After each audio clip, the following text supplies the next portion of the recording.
En esta iglesia rezaban por la vida de los condenados a muerte. Bienvenidos a Cretas.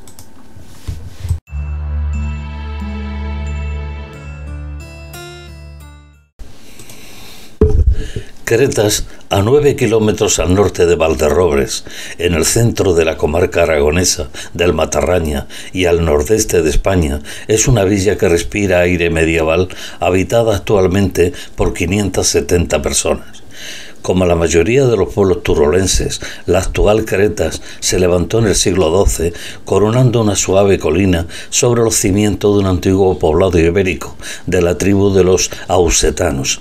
Su factor estratégico fue determinante al hallarse sobre los cauces de los ríos Matarraña y Algars, y dominando en la lejanía las moles de Peña Galera y de los puertos de Beceite. El documento más antiguo que habla de Cretas se remonta al año 1181, en una carta redactada por el monarca aragonés Alfonso II.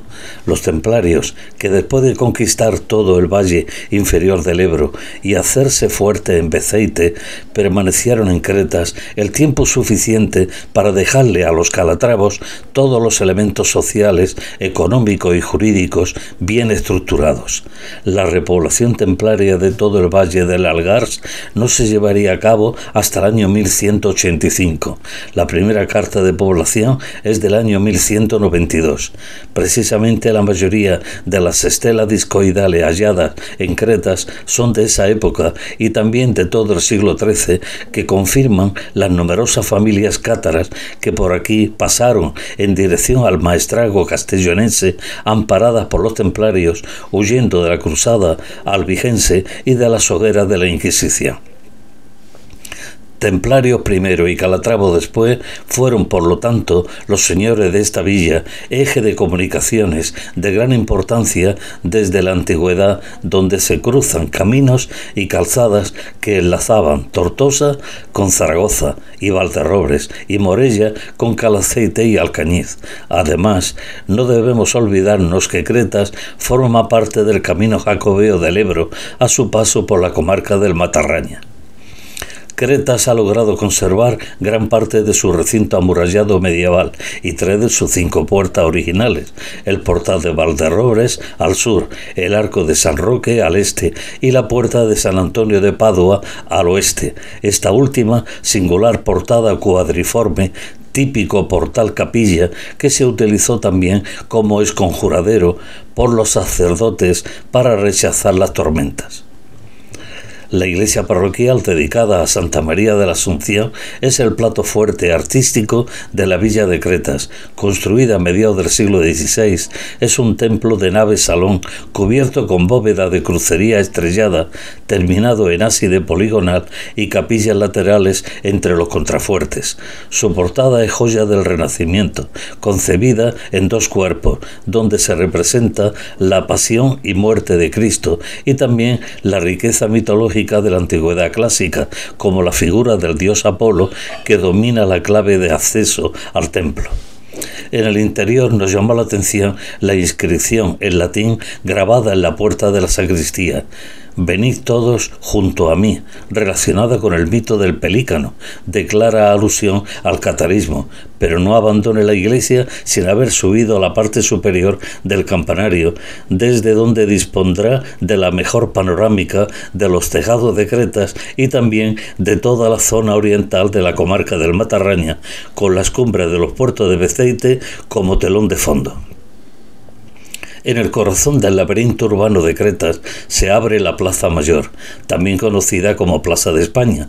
En ella se alzan magníficos edificios de los siglos XV y XVI, entre los cuales el ayuntamiento, que conserva en su planta baja las horrendas mazmorras.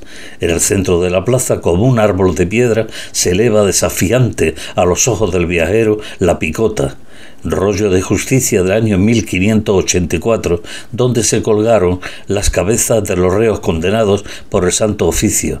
Esta columna de piedra fue trasladada allí en 1962. Antes se hallaba en el exterior del recinto amurallado.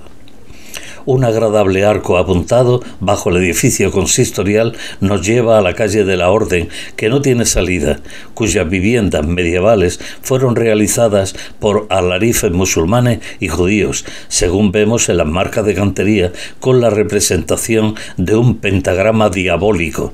En la fachada de la última casa está grabada una figura que viste el uniforme de los soldados napoleónicos en la Guerra de la Independencia, como aviso de que sus propietarios eran afrancesados. No lejos de allí se abre el portal de San Roque, junto a la capilla que fue parte del hospital medieval, en cuya fachada leemos una frase lapidaria: la capelleta de San Roc, lo que no acudirá, la peste li agarrará, un aviso para que la feligresía no dejara de rezar durante los horribles años de la peste negra. La antigua almazara se hallaba entre la balsa y el portal de San Antonio de Padua. Se trata de un edificio de mediados del siglo XVII que conserva el canal exterior por donde discurría el agua. Actualmente este inmueble alberga la taberna del Horno Yerda, establecimiento en cuyo obrador, además de panes, se elabora una amplia variedad de dulces, entre los cuales las deliciosas casquetas a la paella, las de chocolate o la coca de miel. A solo 1 kilómetro de la población por la carretera A1413 que lleva a Calaceite y a mano derecha de la calzada se encuentra la Ermita de la Misericordia, construida a mediados del siglo XVI, siguiendo un modelo de templo gótico levantino. Para su construcción fueron reutilizados la mayor parte de los sillares de la iglesia de San Juan Bautista, construcción que se alzaba en la parte alta de la villa, en la replaceta del Deume. De este modo, en el año 1553, la Iglesia oficial hacía desaparecer el referente templario de Cretas.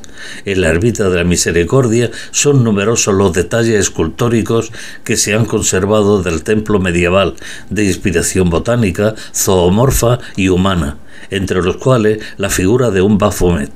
Esta ermita, a donde la feligresía de Creta acudía para rogar por la vida de un familiar condenado a muerte, está conectada con la villa a través de una vía sacra, de la que son testimonio los viejos cipreses y las capillas que señalan las estaciones.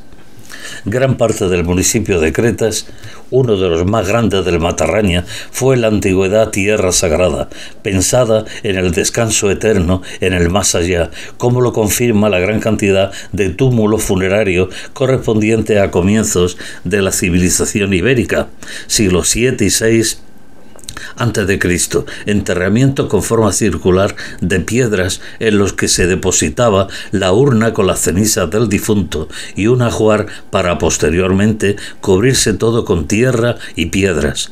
No debemos olvidarnos que en este territorio se hallan algunos de los poblados ibéricos más importantes de la geografía hispana: San Antonio, el Castellans, etc., descubierto y estudiado por un investigador aragonés, Juan Cabré, como podemos ver en el museo monográfico que le dedica a la villa de Calaceite. Para conocer mejor esto y otros muchos misterios de la villa de Creta, aconsejamos la lectura de mi obra Matarraña Insólito, Ediciones Invisibles, Barcelona 2019. Y ahora sigue viendo este otro vídeo de la Virgen Cátara.